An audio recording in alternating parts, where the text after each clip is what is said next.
You know, the Bible says that you should honor your mother and father so that your days will be long.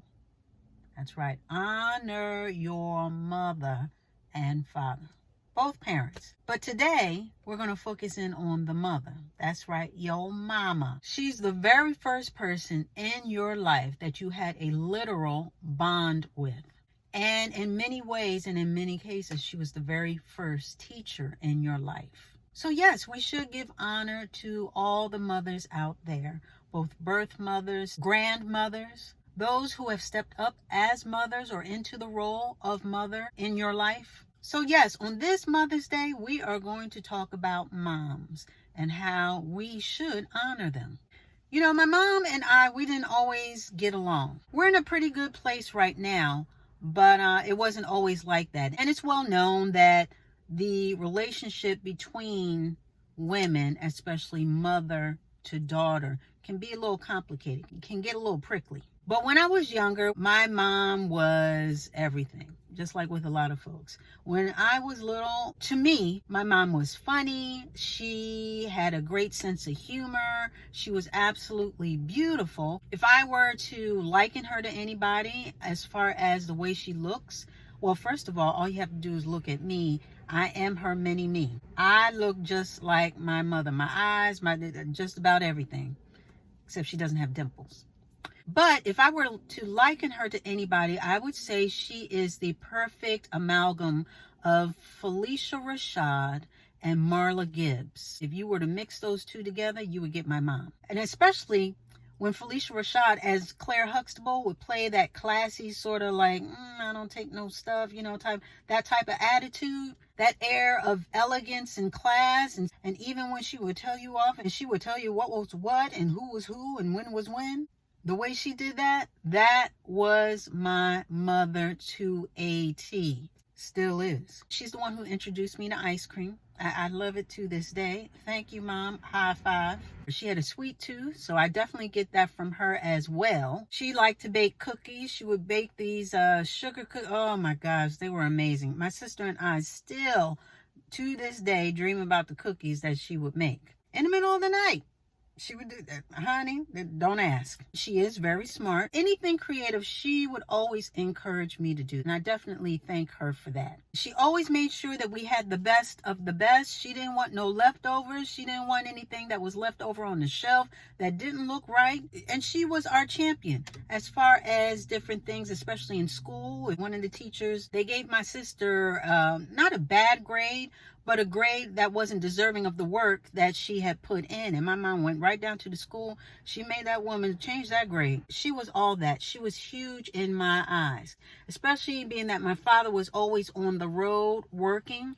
So she was our constant companion. She was the one parent that was constantly there. Then as time went on, I got older, I got my own opinions, and I'm standing more in my little girlhood and, soon to be womanhood. And our relationship therefore changed.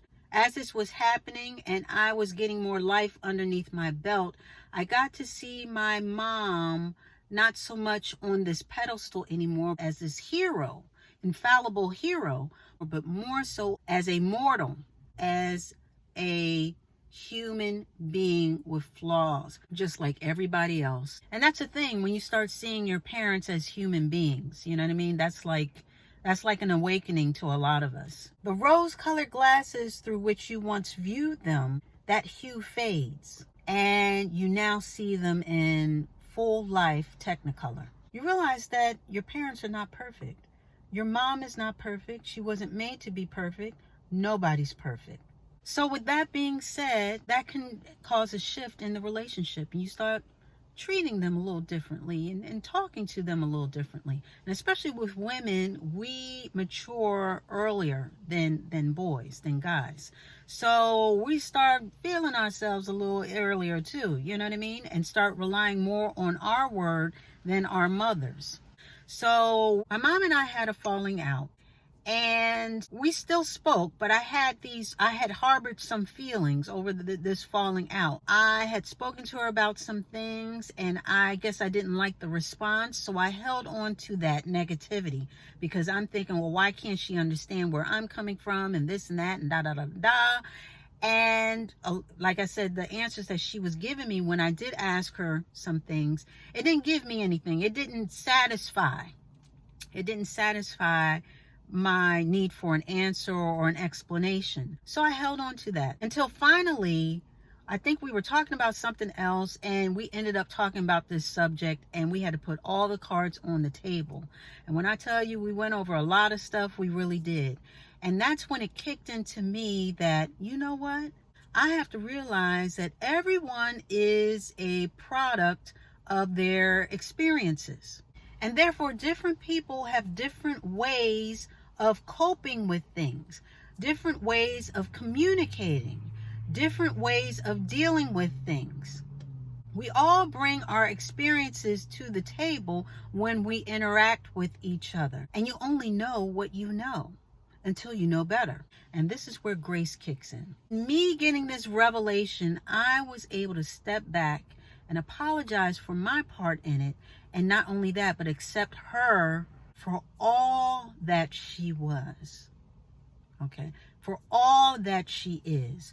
Flaws, good, bad, not so good, not so bad, all the in-betweens. Accept my mother fully for who she was. I had to for my sake as well as hers, and our sake as far as a relationship. And in doing so, I let a lot of stuff go.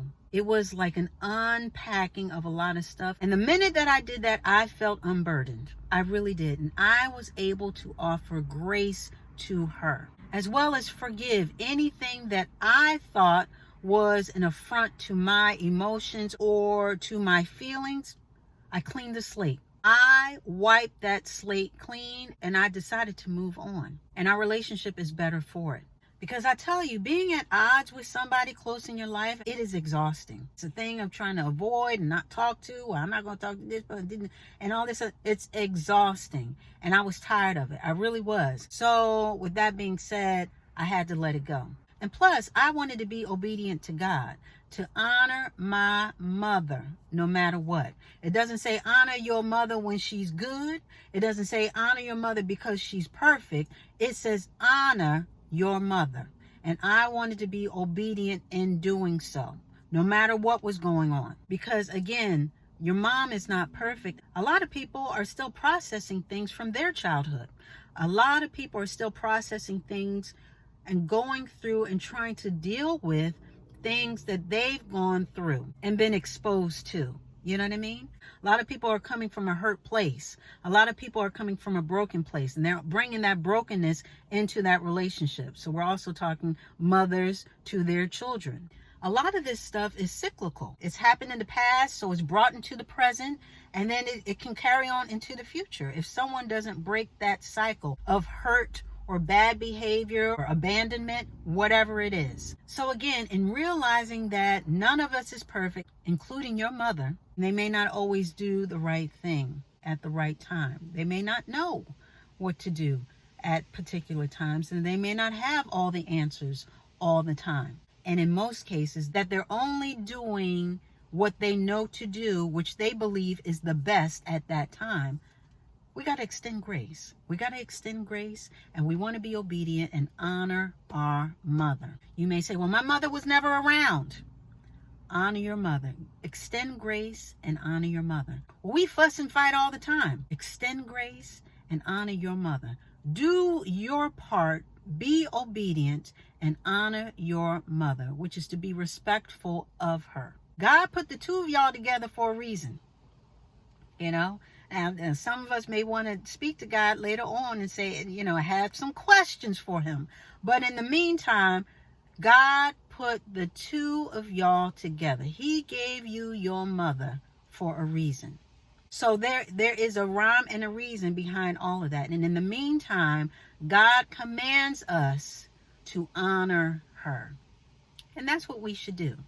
And mothers come in many forms, as far as we talking about birth mothers. We talking about anybody who has stepped up to the plate. If your birth mother was not there, your adopted mother, maybe an aunt or a sister who stepped in that role in your life. We should really honor these mothers. A lot of us have lost our mothers, so we're not able to repair that relationship or give grace at that time if it was never given before. So honor your mother. And though your relationship with her may not be perfect, and you may have to love her from afar, I get it. I get it. But love her regardless. So I just wanted to come in here on this Mother's Day. I want to give a shout out to all the mothers, the grandmothers, and everybody in between who has stepped into that role as mother.